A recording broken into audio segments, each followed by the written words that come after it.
Hello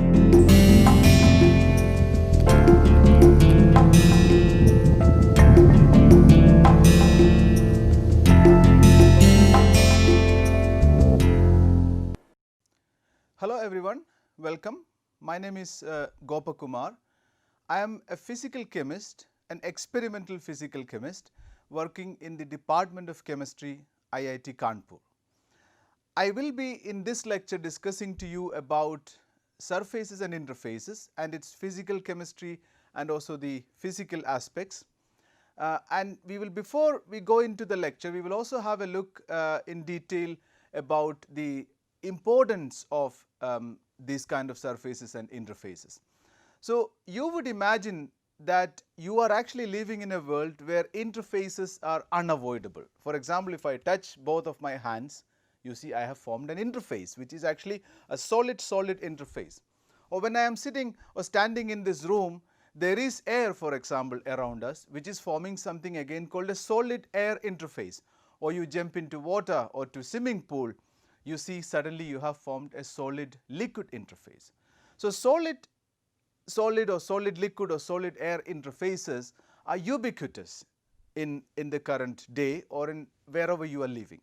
Therefore, it has been always an interesting aspect for the scientist to understand basically how these interfaces are behaving.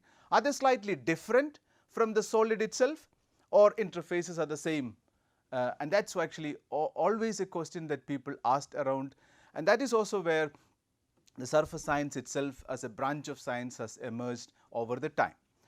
But when you also look into the applications based on surfaces and interfaces, you would see the modern technology, for example, light emitting diodes or thin film transistors or organic light emitting diode based TVs, for example, they all use interfaces.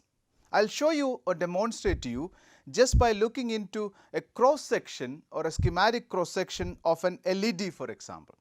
You can already see to operate such an LED, what you need is actually the so called emitting layer from which you get the light. Yeah, so that is where you get the light, H nu. So, that is the amount of energy that is coming out, but you can see that it is not just the emitting layer that is embedded in this LED.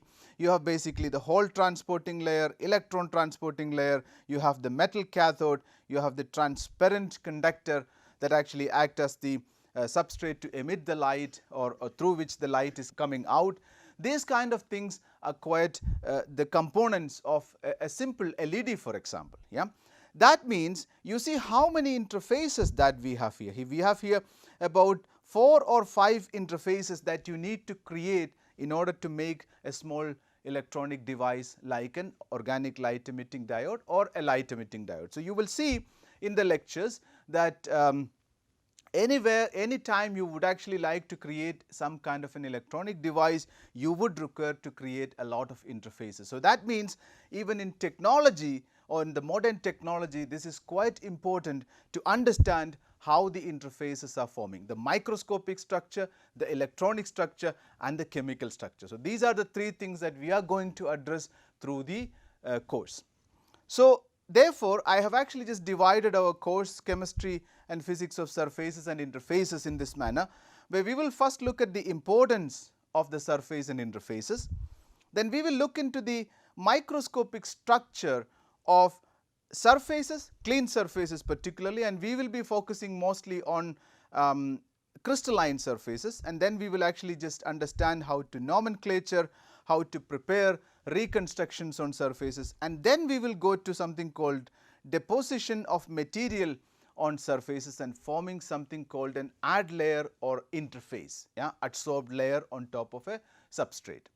Then we will basically just familiarize different type of interfaces like metal interfaces, metal semiconductor interface or metal molecule interface, and then we will also familiarize something called molecular self assembly. That is something you would find in the interface formation of a molecule on surfaces, and we will basically understand all these through this kind of techniques, which are basically microscopic technique and also 2 spectroscopic technique to understand the microscopic structure, the electronic structure and also the chemical structure of these interfaces and surfaces. So, that is what I am hoping to give you through my lecture, and through the next 40 lectures that we are presenting, I will be basically covering these topics. There may be not a particular order in which I would be following this, but you would find that more or less the same order will also be kind of followed through the lectures. I am welcoming you all to my lecture on chemistry and physics of surfaces and interfaces, and I am looking forward to work with you in the next 40 lectures. Thank you very much.